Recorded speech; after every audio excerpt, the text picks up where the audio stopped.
What's up, YouTube? I'm tapping in early on Sunday, man. Listen, the market is closed tomorrow, so I'm still sticking to the script, making sure I provide you guys some educational tips.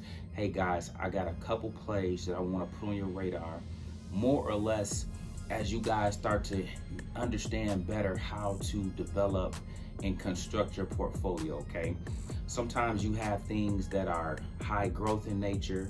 Sometimes you have things that are great value in nature, okay?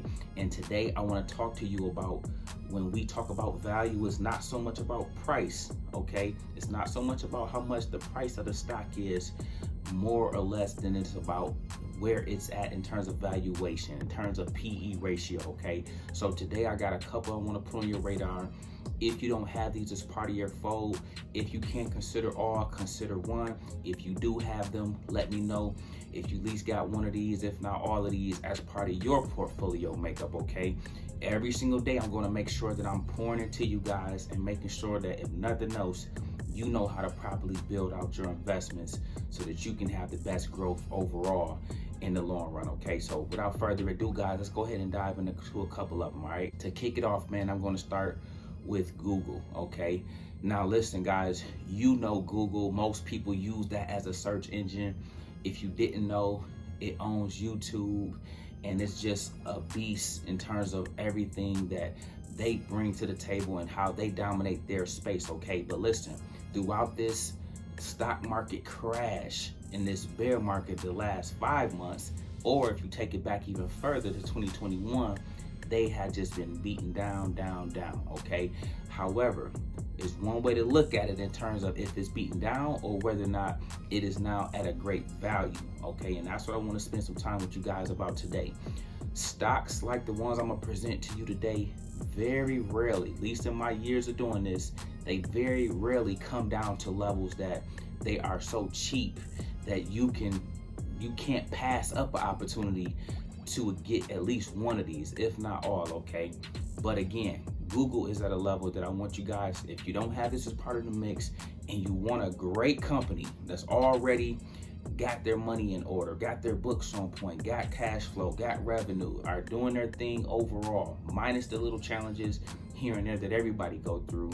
Overall, this is a great business and is well ran. And remember, I tell you guys all the time, we don't buy stocks, we buy companies. We don't buy stocks, we buy businesses, great businesses to be exact. And with that being said, Google will be one. So if you don't have this as part of your overall makeup, it is one that I want to put on your radar, okay?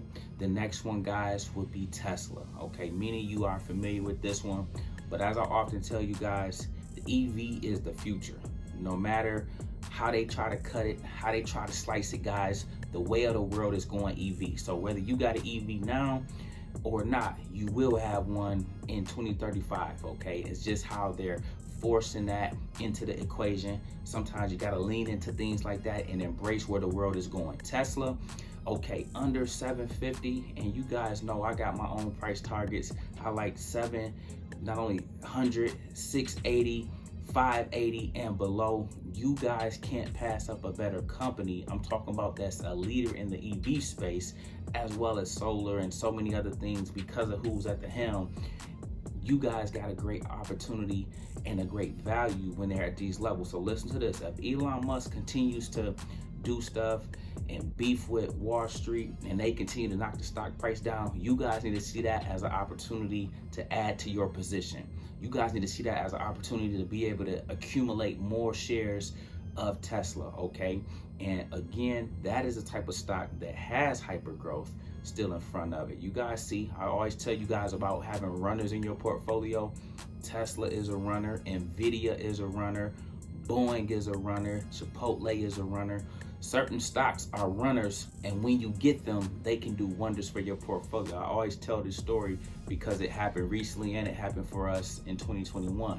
We just hit a home run with Tesla, not only in 2021, but just this year back in March when it ran up to 1150, because around here, we bought Tesla at the 532, 585 level. And so anything over 1,000 already had us looking good, but it ran up to 1,200, and that was another home run. That's a double up on your money. So if somebody like myself who puts a minimum 100,000 in all of my plays in my real portfolio, guys, that's easy money, and that you can rinse and repeat because it just does it time and time again, okay? And so with that being said, Tesla is one that I don't want you guys to miss out on as it comes lower in price, okay? It will have pops-ups. Don't worry about trying to buy it on a pop-up, but let it come down and you establish your cost basis at the lower range of these trading channels that it will be within, okay? And guys, last but not least will be Facebook, okay? Now, ticker symbol FB, but it's otherwise now known as Meta. Listen, guys, the metaverse, although it's in its infancy stages and we're on the front end of it, has the potential to be something very special in the future.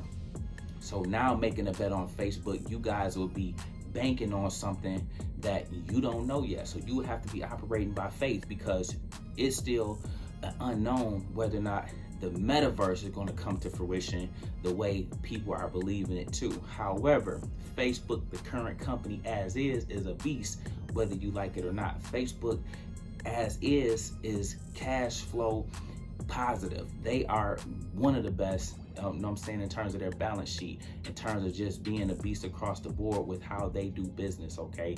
So with that being said, guys, Facebook in terms of value at these levels, and definitely when they keep having these fallbacks and pullbacks when they go lower, you can't beat this and get greater value for your buck when you get something like a Facebook into the fold. So listen, guys, from Facebook to Tesla, you guys have great opportunities, guys. You got Google, and I didn't name PayPal. There's so many more that you guys can add to the fold, but I just wanted to at least put those three on you for today for you to consider adding to the mix some way, shape, form, or fashion if you don't already have them in the fold.